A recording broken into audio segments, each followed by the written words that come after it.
భారత క్రికెట్లో ఒక చారిత్రాత్మక మార్పు చోటు చేసుకుంది. మన డొమెస్టిక్ క్రికెట్ ఆడే మహిళా ప్లేయర్లకు బీసీసీ అదిరిపోయే గుడ్ న్యూస్ చెప్పింది. ఇన్నాళ్లుగా ఉన్న మ్యాచ్ ఫీజులను భారీగా పెంచుతూ దాదాపు మెన్స్ క్రికెటర్లతో సమానంగా మ్యాచ్ ఫీజులు ఇవ్వాలని నిర్ణయించింది. కేవలం ప్లేయర్లకే కాదు, అంపైర్లు మరియు మ్యాచ్ రిఫరీల జీతాలను కూడా పెంచారు. అసలు కొత్తగా పెరిగిన ఆ జీతాలు ఎంత, ప్లేయింగ్ 11లో ఉంటే ఎంత, రిజర్వ్ ప్లేయర్లుగా ఉంటే ఎంత ఇస్తారు అనే పూర్తి వివరాలు ఈ వీడియోలో చూద్దాం. మన ఛానల్ని సబ్స్క్రైబ్ చేసుకోకపోతే వెంటనే సబ్స్క్రైబ్ చేసుకోండి. వీడియోని చివరి వరకు చూడండి. డిసెంబర్ 22న జరిగిన బీసీసీఐ అపెక్స్ కౌన్సిల్ సమావేశంలో ఈ కీలక నిర్ణయాలు తీసుకున్నారు. ముఖ్యంగా మహిళా క్రికెటర్ల మ్యాచ్ ఫీజుల విషయంలో భారీ పెంపుదల కనిపిస్తుంది. రివైజ్ చేసిన న్యూ పే స్ట్రక్చర్ ప్రకారం సీనియర్ స్థాయిలో వన్డే లేదా టెస్ట్ మ్యాచ్లు ఆడే ప్లేయింగ్ 11 సభ్యులకు ఇకపై రోజుకు 50,000 చొప్పున చెల్లిస్తారు. అంటే ఒక 4 రోజుల మ్యాచ్ ఆడితే దాదాపు 2 లక్షలు వస్తాయన్నమాట.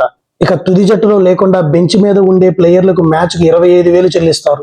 ఇక టీ20ల విషయానికి వస్తే తుది జట్టు సభ్యులకు మ్యాచ్కు 25,000, రిజర్వ్ ప్లేయర్లకు 12,500 ఇస్తారు.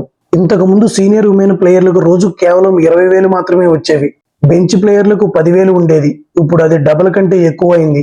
దీనివల్ల ఒక సీజన్లో కేవలం లీగ్ దశ మ్యాచ్లు ఆడినా కూడా ప్లేయర్లకు ఆదాయం భారీగా పెరుగుతుంది.